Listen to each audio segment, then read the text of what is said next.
This is NDTV, and you're watching NDTV Profit.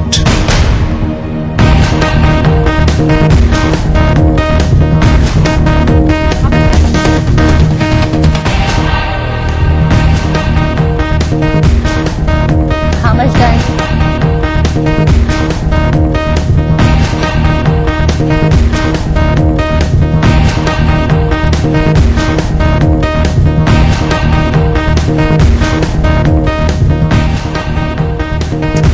Hello, it's another quarter beat from Cognizant, and they're used to doing that. Last quarter was a mild exception, and this time around they have again beaten Infosys in terms of the number 2 spot in quarterly revenues. I've got with me the management. Gordon Coburn is the president, and a new face in the top spot, Karen McLaughlin, the CFO. Congratulations, both of you. Thank you very much. Gordon, I'll start with you, and I say this pretty often to you. How does it feel to be number 2 now?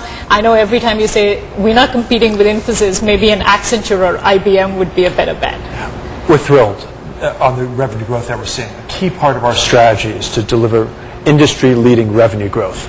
We've said to our investors, we're going to keep our margins stable but lower than the rest of the industry, and in return for that, we should deliver the strongest growth in the industry, and we've done that once again. Things are playing, after Q1 we adjusted our guidance, and since then things are playing out exactly as we expected. In fact, we were even able to cover the currency movement and maintain our guidance, so where many other companies struggled with that. So we're very pleased with what we're seeing. We have good control over the business. We understand what's happening, and it's playing out just as we expected, and we expect to have a year of 20% revenue growth, which once again leads the industry. Karen, you've again raised EPS forecast for the annual year. You maintain the revenue outlook. Margins, as Gordon was saying, 20%, which is much more than what NASSCOM is predicting at the 11 to 14% range for the industry. Are you even planning, perhaps in the next quarter, if things look better, to raise the forecast once again on the revenue front? So for the full year, we're very comfortable with our guidance of $7.34 billion. As Gordon mentioned, that does assume that we are absorbing the FX headwind, which is over $20 million at this point from when we provided guidance in May. So we would not expect to see a lot of upside to the $7.34 billion, but we are very comfortable with our guidance and very pleased with the results that we had in Q2 and going into Q3.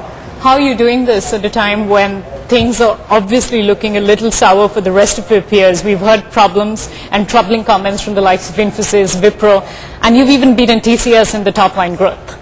So I think Cognizant is very well positioned to assist our clients with their dual mandate, which is really focusing on cost and operational efficiency and effectiveness, as well as driving information and transformation. So they really need to look at both of those together.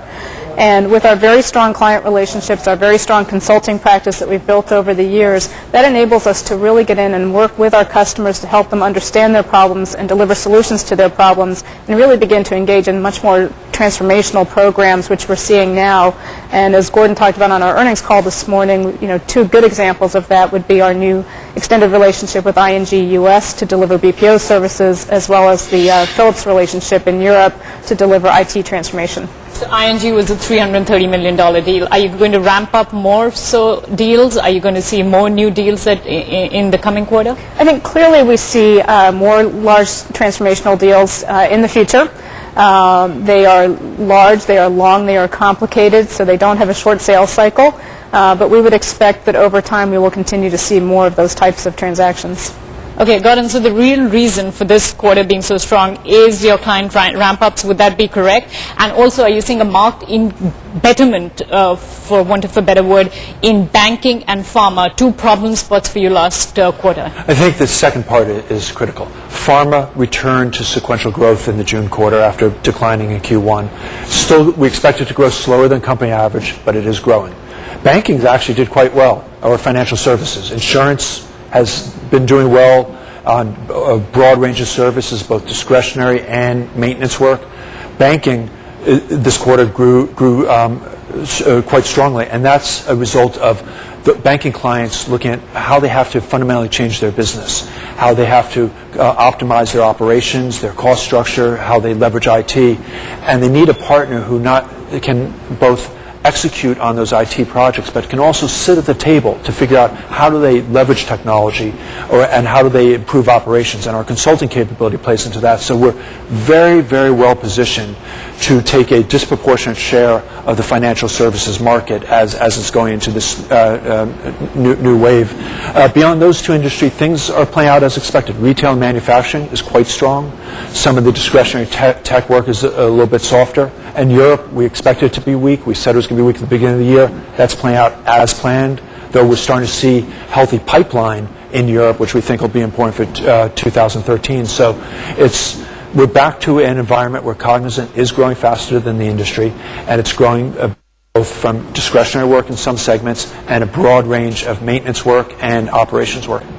I'm just going to focus on Europe once again because you derive bulk of your revenues from North America. I know that's 80% nearly, and Europe is about 16% or 15.7% to be precise in this quarter. When you talk about pipeline increases, what does that mean?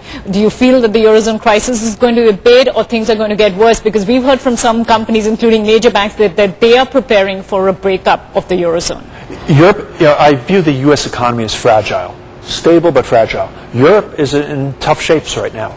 But the difficulties in Europe are resulting in our clients looking at how can they more broadly use companies like Cognizant, not just for discretionary development projects, but for much broader transformational initiatives.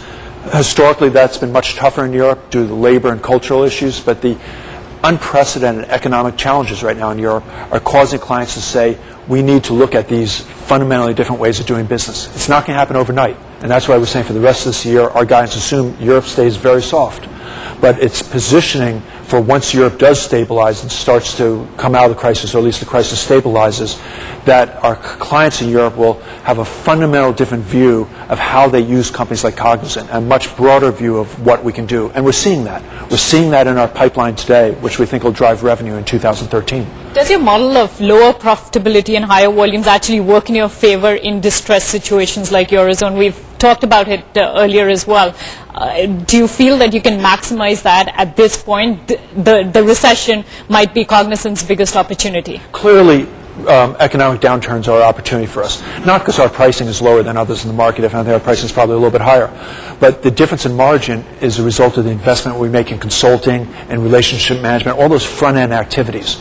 That's particularly important in Europe because these are clients that are very nervous about transformational projects because of all the unique issues in Europe. So having that capability, not just to deliver the project, but to help them plan it, program management, do all the change management, that's very important, and we're really good at that. Okay, let's talk about some numbers as well, Karen. So let's talk about the client budget to spend ratio right now.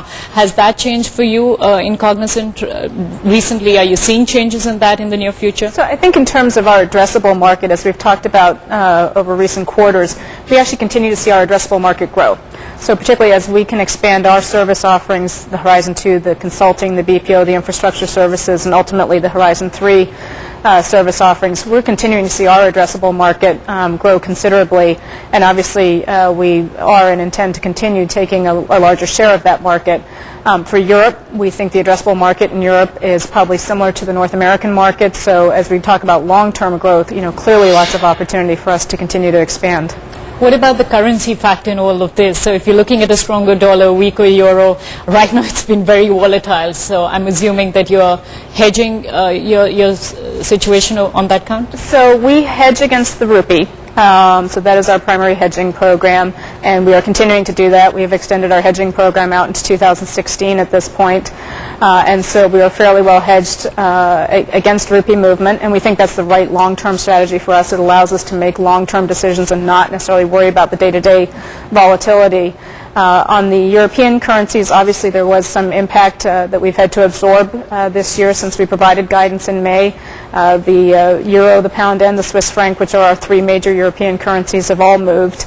And that's resulted in us absorbing over $20 million of foreign exchange headwind going into the rest of the year.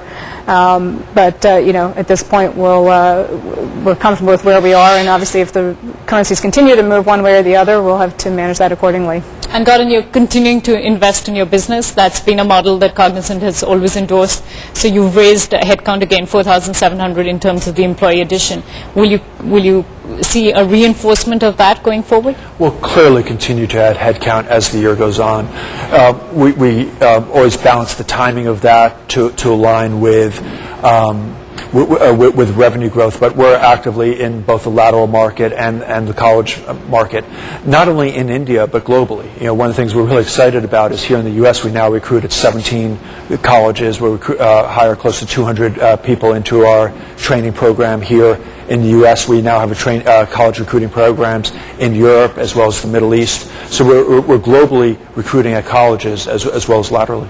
In terms of strategies, I know that Frank is heading that cell right now. Is there a new innovation that you're working on? Cloud computing was one of those areas that you were focusing on. Can you talk a little bit about the strategic vision that Cognizant is now propelling? It's interesting. So, as you know, over 80% of our revenue comes from our traditional Horizon 1 core IT work. Most of the balance comes from Horizon 2, which is BPO, consulting, infrastructure management. Very small amount today comes from Horizon 3, which is what we refer to as the SMAC stack, social, mobile, analytics, cloud. And it'll be a couple years before it's meaningful revenue, but it's today meaningful mind share. So the fact that we're active, that we have incredible people working in those areas, and we're starting to deliver things to clients is making clients think differently about Cognizant. It's opening up doors. It's giving us permission to be at the table. So already it's having a fundamental impact on the company, particularly mobile, where it's very high visibility projects, both in the CIO organization and beyond. So we're going to invest heavily. We're going to build our own platforms. We're going to have stronger analytics. We're going to have mobile products, a lot of offerings that are no longer just people-based, but are platform-based. We already have 10 in the market today. A lot more will be launched, and over time it'll become meaningful revenue, but already today it's meaningful from a mindshare standpoint. Is that very different from what your peers are doing? I'm not getting into direct competition with Infosys or TCS or Wipro, but nonetheless, is that your unique model which will differentiate you from the industry going forward? I think the focus on platforms, a small group of competitors, including Cognizant, are doing that. Clearly, where Cognizant focuses is the combination of consulting, analytics, business intelligence, strong IT, so we can sit with a client, help them figure out their strategy, help them figure out how do you apply technology to that strategy, help them with the change management, and actually execute on the technology. So we can do that full range of services. There aren't a whole lot of companies that can do that well. Okay, on not a lighter note, but on a different note, the fact that, Karen, you are, I believe, the first woman in the top management position in Cognizant for the last 18 years, I would believe. So you not only add diversity to the board, but let's just talk about what you feel you'll bring to the table and how you feel that Cognizant would help benefit you as well. So, obviously I'm very honored to be in the role that I am, and I think diversity is very important to Cognizant. As we've grown and continue to scale and we look across the future for us, we understand that diversity needs to be a big component of our growth strategy, ensuring that we're providing the right opportunities to all of our staff around the globe, be they male, female, or regardless of what country they may come from.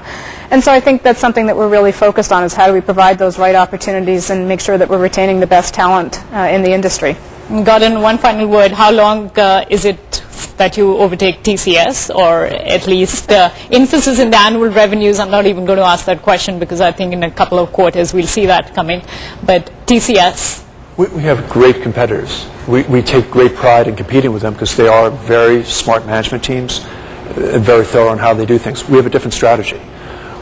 Our strategy is to take market share and to grow faster, and that strategy is working because of the long-term investments we're making. A great example is all the investments we're making now in Horizon 3. So we don't measure so much on when do we pass a specific competitor, but we do look very carefully at are we continuing to grow faster than all of our key competitors, and we believe that that's a trend that will continue. I never managed to get you to take names. No, you don't. I don't, but I'll try every quarter. Gordon, Karen, many thanks indeed. One another great quarter, and congratulations to both of you. Thank you very much. Thank you. Thank you. All right, Cognizant now, of course, is on a rip-roaring rally in today's session, up nearly 13%, and has gained back more than half of that it lost since the last quarter's disappointment. strong tides of change, but in Wall Street things are looking a little bit the same. The volumes are light. The trend today is much more of rotation than an aggressive bet. The same comments as in last week from Draghi as well as the US jobs report, which are driving impetus. That's a wrap on Nasdaq Live. Thanks as always for watching.